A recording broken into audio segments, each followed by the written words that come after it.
बच्चों, जैसा कि पिछले वीडियो में हम लोग सेट थियरी अर्थात समुच्चय सिद्धांत पर एक्सरसाइज 1.4 किए थे। आज हम आपको जो है सबसे पहले समुच्चय का पूरक यानी जिसे हम इंग्लिश में कहते हैं कॉम्प्लीमेंट ऑफ ए सेट क्या होता है। मान लेते हैं कि कोई यूनिवर्सल सेट है। यूनिवर्सल मतलब सार्वत्रिक। यू एक समुच्चय है और ए जो है यू का एक क्या है, उप समुच्चय है। तो ए का पूरक यू के उन अवयवों का समुच्चय है जो ए का अवयव नहीं है। ये तो आपका केवल डिफिनीशन हो गया। तो इसका सिंबल हम कैसे यूज करते हैं, प्रतीक कैसे देते हैं। जैसे ए डैश, इसको हम क्या कहते हैं, ये पूरक समुच्चय है। कोई सेट है ए तो उसका पूरक क्या होगा, ए डैश। तो ए डैश की जो डिफिनीशन होती है मैथमेटिकली, उसे कहते हैं X such that X belongs to the universal set यानी यू और X does not belong to the set A. ये डिफिनीशन फुलफिल करती है आपका कॉम्प्लीमेंट ऑफ ए सेट। जैसे एक एग्जांपल के तौर पे मैं आपको समझाऊं कि माना कोई सेट है यू जिसके एलिमेंट्स हैं 1 2 3 4 5 6 7 8 9 10 और कोई सेट ए है जिसके एलिमेंट्स हैं 1 3 5 7 9। तो आपको निकालना क्या है, complement of the set A dash आपको निकालना है। तो सबसे पहले ए डैश की डिफिनीशन क्या होती है, ए डैश इक्वल टू होता है यू माइनस ए। तो यू मतलब क्या हो गया, 1 2 3 4 5 6 7 8 9 10 माइनस सेट ए का क्या होगा 1 3 5 7 9। तो u माइनस ए मतलब जो सेट u में है और a में नहीं है। ऐसे एलिमेंट कौन कौन से होंगे, 2 होंगे, 4 होंगे, 6 होंगे, 8 होंगे और 10 होंगे। तो इसलिए आपका जो कॉम्प्लीमेंट सेट है a dash is equal to U minus A, वो कितना आ गया 2 4 6 8 10। इसी प्रकार से एक एग्जांपल और है कि मान लेते हैं कि कोई सेट यू है जिसके एलिमेंट्स हैं 1 2 3 4 5 6 और सेट ए है जिसके एलिमेंट्स हैं 2 3 और दूसरा सेट बी है जिसके एलिमेंट है 3 4 5। तो आपको निकालना है ए डैश निकालना है, बी डैश निकालना है, A dash union intersection B dash निकालना है तथा A dash union B dash आपको ज्ञात करना है। और आपको ये भी बताना है कि ए यूनियन बी का डैश जो होगा वो ए डैश इंटरसेक्शन बी डैश के बराबर होगा। चलिए सबसे पहले हमको ए डैश निकालना है। तो आप जानते हैं ए डैश होता क्या चीज है, ए डैश मतलब यूनिवर्सल सेट में से ए को माइनस कर देंगे यू माइनस ए जो कि आ जाएगा 1 4 5 6। इसी प्रकार से बी डैश क्या होगा, यू माइनस बी होगा जो कि आ जाएगा 1 2 6। इसलिए ए डैश इंटरसेक्शन बी डैश क्या होगा 1 6 आ जाएगा। अब पुनः ए यूनियन बी क्या होगा, ए यूनियन बी मतलब सबके आपके एलिमेंट्स होंगे और रिपीट नहीं करेंगे 2 3 4 5। तो ए यूनियन बी का डैश क्या होगा, तो ए यूनियन बी डैश आपका आ जाएगा 1 6 आ जाएगा। तो ए यूनियन बी डैश मतलब 1 6 आ गया। तो A dash U intersection B dash के बराबर है, इसलिए हम ये कह सकते हैं के union B dash equal to A dash intersection B dash. अब हम इसकी कुछ प्रॉपर्टीज आपको बताएंगे, यानी पूरकों के क्या गुणधर्म होते हैं उनके बारे में हम बताएंगे। सबसे पहला पॉइंट जो है पूरक का नियम जिसे हम कहते हैं ए यूनियन ए डैश। अगर मान लेते हैं कोई सेट ए है और उसका ए डैश के साथ हम लेते हैं यूनिवर्सल सेट, तो ये आपका यू के बराबर आता है। दूसरा ए इंटरसेक्शन ए डैश लेते हैं तो क्या आता है, नल सेट आता है, एम्प्टी सेट आता है जिसे हम 5 से रिप्रेजेंट करते हैं। दूसरा एक महत्वपूर्ण फार्मूला है जिसे हम डिमॉर्गन का नियम भी कहते हैं। डिमॉर्गन के 2 नियम आपने यहाँ पे हमने देखा है कि पहला है ए यूनियन बी का डैश जो कि होता है A dash intersection B dash और दूसरा होता है ए इंटरसेक्शन बी का डैश जो कि बराबर होता है A dash union B dash का। तीसरा आपका होता है द्विपूरक का नियम, यानी अगर हम 2 बार उसको पूरक का डैश लगा, जैसे ए डैश क्या हो गया, ये पूरक हो गया सेट ए का, एक बार और डैश लगा दो, यानी उसका भी पूरक समुच्चय ले, तो वह घूम करके अपने सेट के बराबर ए के बराबर आ जाता है। इसका मतलब ए डैश का dash is equal to set A. इसी प्रकार से फाई और यू के नियम, phi dash is equal to U होगा और U dash is equal to क्या हो जाएगा, फाई होगा। बच्चों इसी पर आपका जो है प्रश्नावली 1.5 आता है, उसमें आपका जो पहला क्वेश्चन है 1.5 में, उसमें क्या है, कह रहे हैं कि माना कि कोई यूनिवर्सल सेट है u इक्वल टू 1 2 3 4 5 6 7 8 9 और एक सेट है a इक्वल टू 1 2 3 4, दूसरा सेट b है 2 4 6 8 और तीसरा सेट है c इक्वल टू 3 4 5 6। तो निम्नलिखित की आपको गणना करनी है।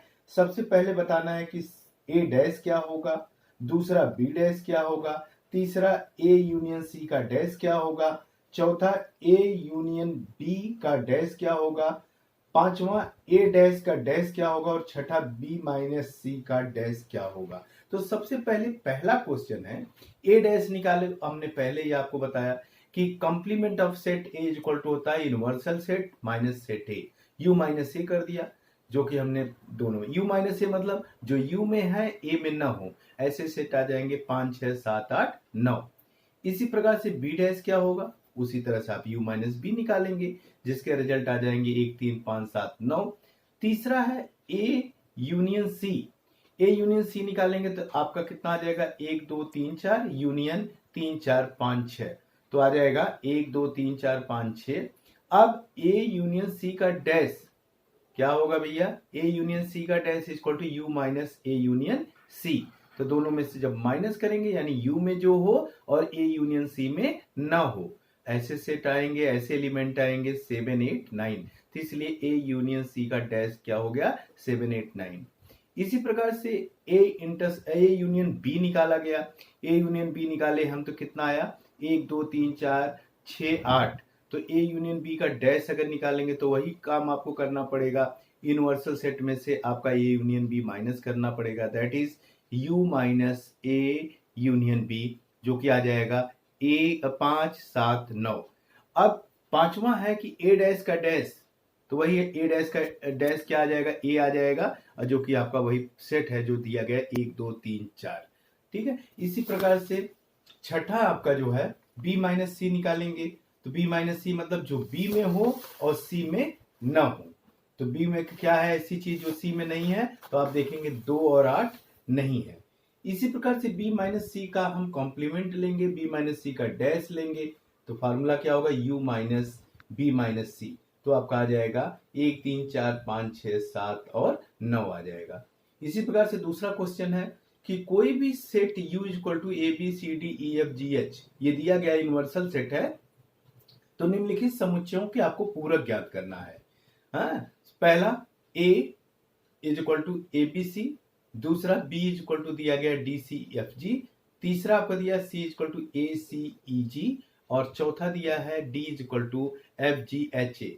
तो सबसे पहले a दिया गया है, तो इसका पूरक क्या होगा, a डैश होगा। a डैश क्या होता है, u माइनस c होता है। u के आपके एलिमेंट में से a को माइनस करेंगे, इसका मतलब जो u सेट में हो और a में ना हो, तो ऐसे आ जाएंगे d c F G H. इसी प्रकार b डैश निकालेंगे, u माइनस b आ जाएगा, जो कि a b c h के बराबर होगा। इसी प्रकार तीसरा आ जाएगा c dash is equal to u minus c आ जाएगा, जो कि b d f h के बराबर आ जाएगा। और चौथा d dash that is u minus d b c d e के बराबर आ जाएगा।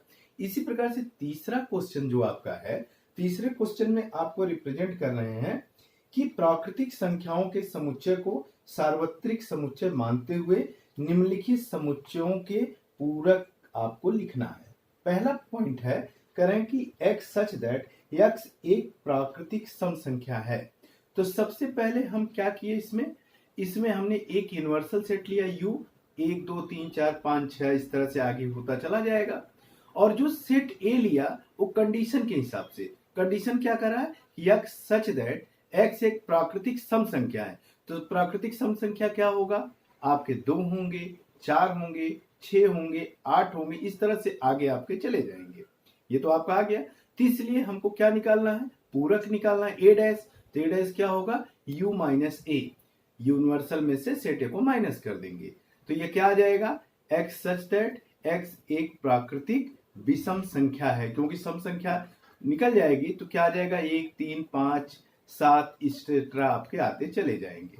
इसी प्रकार से आपको क्या आ जाएगा, दूसरा है कि b इक्वल टू दिया है x सच दैट x एक प्राकृतिक विषम संख्या है। तो आप प्राकृतिक विषम संख्या क्या होगी मालूम है, 1 3 5 7 9 और यूनिवर्सल सेट आपको दिया गया है। तो अब आपको निकालना क्या, बी डैश क्या होगा, यानी u में से b को माइनस करेंगे। u क्या है 1 2 3 4 5 6, ये तो आपके आगे चले जाएंगे और इसमें से सभी विषम संख्याएं निकल जाएंगी। तो क्या बचेगा, b डैश आपकी एक सम संख्या आएगी, 2 4 6 8 इस तरह के एलिमेंट्स उस सेट में रहेंगे। इसी प्रकार से आपको हम पांचवा बताते हैं, तीसरा चौथा आप ट्राई करिएगा। पांचवे में कह रहे हैं कि x सच दैट x 3 और 5 से विभाजित होने वाली एक संख्या है। तो सबसे पहले यूनिवर्सल सेट आपको मालूम है 1 2 3 4 5 6 7 8 आगे इसी तरह से। और अगला कह रहे हैं topic x such that x 3 और 5 से विभाजित होने वाली संख्याएं। तो 3 और 5 से विभाजित होने वाली संख्या पहली 15 होगी, इसके बाद 30 होगा, फिर 45 होगा, फिर कितना होगा 60 75 इस तरह से आगे बढ़ेंगे। तो इस तरह से आपका ई डैश क्या होगा, u माइनस ई कर लो, u में से e को माइनस करेंगे तो ये आपकी संख्याएं क्या आ जाएंगी, 1 3 1 2 3 4 इसी तरह 12 13 14 16 ये आपकी संख्याएं आती चली जाएंगी। चौथे क्वेश्चन में आते हैं हम इस प्रकार। चौथे क्वेश्चन में करें कोई भी यूनिवर्सल सेट है 1 2 3 4 5 6 7 8 9 इसके एलिमेंट्स हैं, और कोई सेट ए है 2 4 6 और 8 और दूसरा सेट बी है 2 3 5 7। तो आपको क्या करना है, इसमें सत्यापित करना है कि ए यूनियन बी का dash is equal to A dash intersection B dash, और दूसरा पार्ट में आपको सिद्ध करना है ए इंटरसेक्शन बी का dash is equal to A dash union B dash. तो सबसे पहले हम पहले पे आते हैं, क्या पहले प्रूव करना है कि पहला प्रूव करना ए यूनियन बी का dash is equal to A dash intersection B dash. तो हमको सबसे पहले ए यूनियन बी निकालना पड़ेगा। ए आपके सेट मालूम है, ए कितना दिया गया है, ए सेट 2 4 6 8 और यूनियन आपका कितना दिया गया है, बी 2 3 5 7 यूनियन है। तो इसके लिए दोनों को एक साथ लिखेंगे लेकिन रिपीट नहीं करेंगे। तो क्या हो जाएगा 2 3 4 5 6 7 8, ये तो आ गया ए यूनियन बी। अब हमको क्या निकालना है, ए यूनियन बी का डैश। तो ए यूनियन बी का डैश क्या होगा, यू में से ए यूनियन बी को माइनस कर दीजिए, यू अंतर ए यूनियन बी। तो यू में से यू का आपका क्या है 1 2 3 4 5 6 7 8 9 माइनस करेंगे आपका ए यूनियन बी 2 3 4 5 6 7 8। तो बचेगा क्या, एक तो 1 बचेगा और दूसरा 9 बचेगा। इस तरह से ए यूनियन बी का डैश आपका क्या आ गया 1 9। मान लेते हैं कि संबंध 1 हो गया। इसी प्रकार से ए डैश निकालेंगे तो ए डैश आप जानते हैं कि u माइनस ए होगा, जो कि आपको कितना आ जाएगा, यहाँ से ये पूरी वैल्यू आ जाएगी यहाँ से जब हम माइनस करेंगे। तो इसी प्रकार से आपका जो है बी डैश आ जाएगा u माइनस बी 1 4 6 8 9। तो जब ये वैल्यू आ गया तो ए डैश और बी डैश का हम क्या ले लेंगे, इंटरसेक्शन। इंटरसेक्शन मतलब ए डैश और बी डैश के कॉमन पार्ट। कॉमन पार्ट क्या आएगा 1 9, 1 9 आया, संबंध 2 मान लेते हैं। तो हम संबंध 1 और 2 से इस निष्कर्ष पर पहुंचते हैं कि जो ए यूनियन बी का डैश है वह ए डैश और बी डैश के इंटरसेक्शन के क्या है, बराबर है। बस यही आपको सिद्ध करना था। दूसरा पार्ट क्या है, ए और बी के एलिमेंट्स दिए गए हैं, तो अगर उसका इंटरसेक्शन निकालें तो दोनों में कॉमन पार्ट क्या होंगे, 2 होंगे। अब ए इंटरसेक्शन बी का डैश अगर लेते हैं तो ए इंटरसेक्शन बी का डैश क्या होता मालूम है आपको, यूनिवर्सल सेट में से A union A intersection B को माइनस करेंगे। यूनिवर्सल सेट कितना 1 3 4 5 6 7 8 9 माइनस ए इंटरसेक्शन बी, यानी 2 आपके माइनस हो जाएंगे यहाँ से। तो इसका मतलब कि क्या हो गया, यहाँ से आपको ये वैल्यू आपको मिल जाएगी। इसी प्रकार से बी डैश निकालेंगे, ए डैश निकालेंगे यू माइनस ए आ जाएगा, बी डैश निकालेंगे यू माइनस बी आ जाएगा यहाँ से। तो इसलिए हम देखते हैं कि A dash union B dash जो वैल्यू आएगी वह भी क्या होगा, A intersection B dash equal to A dash union B dash के बराबर होगा। यही आपको क्या करना था, सिद्ध करना था। फिर इसके बाद आपका आता है 5वां क्वेश्चन है। तो इसमें कह रहे हैं कि निम्नलिखित में से प्रत्येक के लिए उपर्युक्त वेन डायग्राम आपको बनाना है। तो पहला क्या है, ए यूनियन बी का डैश, यानी आपका क्या करना है, complement of the set A union B.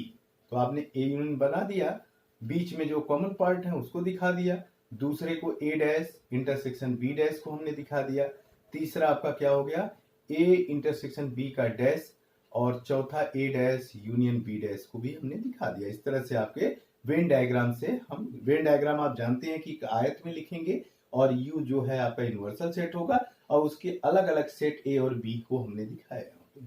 इसी प्रकार से छठे क्वेश्चन में आपको कह रहे हैं कि मान लीजिए कि किसी समतल में स्थित सभी त्रिभुजों का समुच्चय सार्वत्रिक समुच्चय यू है।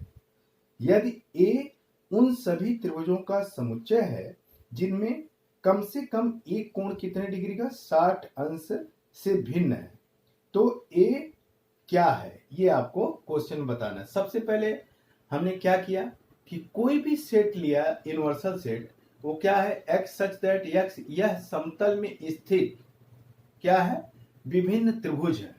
मान लेते हैं त्रिभुज कई प्रकार के होते हैं, यूनिवर्सल सेट है तो इसको हमने ले लिया। और जो हमारा सेट ए है वो क्या है, करें कि x सच दैट यह कम से कम एक कोण 60 अंश हो ऐसा त्रिभुज है। तो ए आपको इस तरह से दिया है, तो ए डैश क्या होगा, u माइनस ए होगा। u माइनस ए मतलब क्या हो गया, x सच दैट x यह कम से कम एक कोण 60 अंश हो ऐसा त्रिभुज आपको होगा। इस तरह से बच्चों ये आपकी प्रश्नावली 1.5 यहाँ पे समाप्त होता है। इसके बाद जो आता है दो समुच्चयों के सम्मिलन और सर्वनिष्ठ, इसका मतलब यूनियन और इंटरसेक्शन पर आधारित आपके व्यवहारिक प्रश्न जो है हम आपको अगली वीडियो में कराएंगे और उसी के आधार पे एक्सरसाइज 1.6 कराएंगे। और इस तरह से आप लोग जो है 1.5 के क्वेश्चंस पूरा तैयार करेंगे। और जो आपके 29 और 30 जुलाई को आपके जो टेस्ट आयोजित किए जाने हैं या प्रस्तावित है, उसकी तैयारी आप अच्छे ढंग से करिए। हम एक अगले एपिसोड में एक्सरसाइज 1.6 और उसके पहले के उदाहरण की चर्चा करेंगे। तब तक हम आशा नहीं बल्कि पूर्ण विश्वास करते हैं कि आप लोग जो है अपने घरों में स्वस्थ होंगे। जब तक कोई विशेष आवश्यक न हो घरों से बाहर नहीं निकलेंगे, मास्क और सैनिटाइजर का उपयोग करेंगे। टिल देन हम आपको अगली वीडियो में मिलते हैं। नमस्कार।